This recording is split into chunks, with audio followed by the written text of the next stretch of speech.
I was searching for a flag. My apologies. We didn't have it in the building. And so we had to get it in the street, but we're going to end up using this flag over here. So I'm Doug Ericksen. I'm the state legislator here in the 42nd District, one of your state representatives. And I'm also the ranking Republican on the House Healthcare Committee down in Olympia. And I've been working on healthcare issues for quite a few years here now in Olympia. It's my 12th year in the legislature. And it's a great topic, a great issue, and I think we've got some great things we'll be able to talk about tonight. But I would like to start out this evening with the flag salute. So if you all would stand and join me, we'll use this flag over here. I pledge allegiance to the flag of the United States of America and to the republic for which it stands, one nation, under God, indivisible, with liberty and justice for all.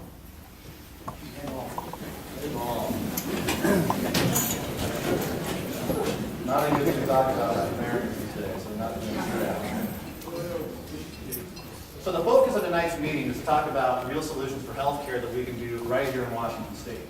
And that's really going to be the focus of tonight's event. I have about a 15-minute PowerPoint presentation I want to go over that lays out some solutions for what we can do on healthcare here in Washington State, really next week, if we wanted to. Now, the legislature meets again October 1st and 2nd, so we could do it then also, if there was the will in Olympia to actually go through and implement some things. So we'll go through those details, about 10 solutions I'll go over briefly, just let you know some of the things that are out there. And then we'll open it up for comments and questions and discussion about things that we can do here to help work on healthcare. As I said earlier, I've been doing this job for 12 years now. And what's interesting about Washington County is, and the 42nd Legislative District in particular, is the 42nd District is probably the most diverse district in the state of Washington. And by that I mean we have some of the most liberal parts of Washington State in the 42nd District, and we have some of the most conservative parts in the 42nd District. We have 3 universities, Western, the community college, and the tech college. We are a place where a lot of people come to who are great thinkers. And what we've seen is a lot of great ideas have come from the constituents of the 42nd District.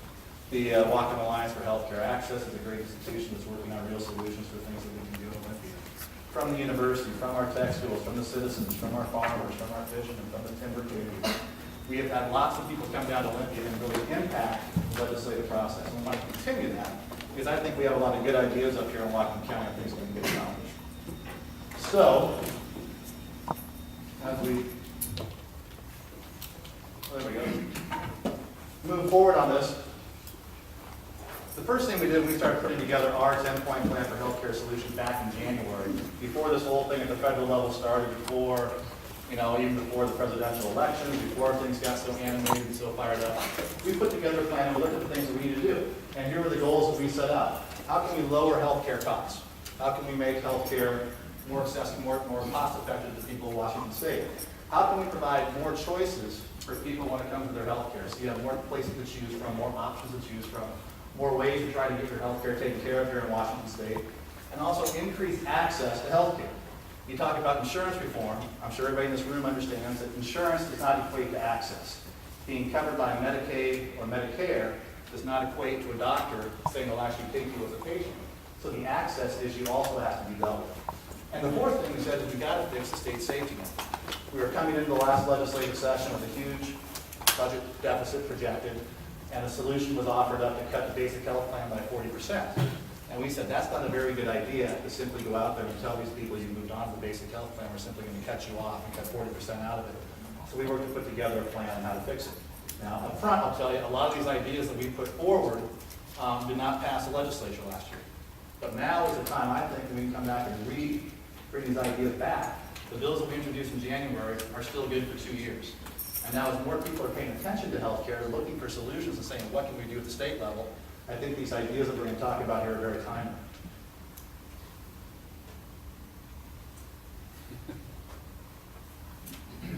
So first off, this is way too small. I'll go this one quickly. What is working in Washington State? I think that's one of the things we have to talk about off the bat. And when you look at the actual statistics, nationwide poll just done in July shows 74% rate their health care as quality as good or excellent in this country, and 80% of those with insurance rate their overall coverage as good or excellent. So overall in this country, the majority of the people are happy with the health care insurance they currently have and happy with the health care they currently receive. Overwhelming majority. The other issue to keep in mind is 88% of the people in Washington State currently have health care insurance. 88%. Obviously, the vast majority of people in Washington State have insurance. Now, in our state, in our country, we continue to provide the best health care in the world. This is being debated quite a bit. Do we have the best health care? Is Switzerland better? Does Norway have a better system? Does France do a better job? Who has the best health care? Well, we survive cancer more in this country. Americans are more satisfied with their health care than Canadians are. Survey data shows us. And the interesting stat we got the other day, I've done this one just for the first time, is that on longevity, life expectancy, America ranks #1 when you control for 2 issues. You have to work your stats a little bit to get them where you want to be. If you control for homicide and auto wrecks. So if you take those 2 things and you control between nations, America actually ranks #1. So obviously any type of health care reform is not going to impact homicides and auto wrecks. So really longevity, life expectancy in America among all nations is #1 when you control for those 2 things.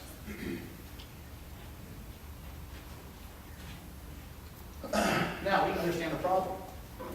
For my family, and I'm sure for a lot of your families, the issue is, happy with the insurance we have, concerned about losing it. What if I lose my job? What if I have to change jobs? What if my employer decides they can no longer afford to provide insurance for the company, or they need to cut the benefits they're currently providing? Those are the things that are concerning a lot of people in the country right now. They like what they have, they're worried about losing what they currently have. And they have good reason to be worried about it when you look at the statistics. Since 2000, the price of a plan for a family has nearly tripled. In 2000, you could buy a comprehensive plan for a family for about $3,600 a year. Today, that same plan costs about $12,000. Huge increase. Similar increases for small businesses, $1,680 per year in 2000 to $4,248 today. And people are concerned they lose their insurance, if they lose their job, they're going to lose their insurance. Huge issue to people. So that's, we're looking at how can we control those costs, how can we make people feel better about it, how can we deal with portability of their insurance. So those are the questions that we tried to solve this last legislative session. The other issue is you keep hearing about 50 million people in the country are uninsured. That's a big number. But when you look at that number and break it down a little bit further, what you find is half of the people who are uninsured, 50%, are between the age of 19 and 34, and many of those choose not to have health care insurance. They don't want to spend the money. All right? So that's a big chunk of it. They're voluntarily uninsured between that age group. 20%, we're not going to talk about immigration, legal, illegal, I don't want to talk about tonight, but in order to understand the problem of American citizens having health care insurance, 20% of the people who are uninsured in this country are either here, are not American citizens, or they're in the country illegally. 37% of the uninsured make over 50 grand a year, and 25% of the uninsured are currently eligible for an existing government program. I know that adds up to more than 100% because you can be in a couple of different categories. You can be, eligible for a program and be 19 to 34 or so. But it kind of gives you an idea of what we're talking about in terms of who the uninsured are. So if you break that 50 million person number down a little bit, you find a much smaller percentage of the chronically uninsured in this country. And a lot of people are saying, well, why don't we deal with that instead of turning our whole healthcare system around for the people for it's actually working for?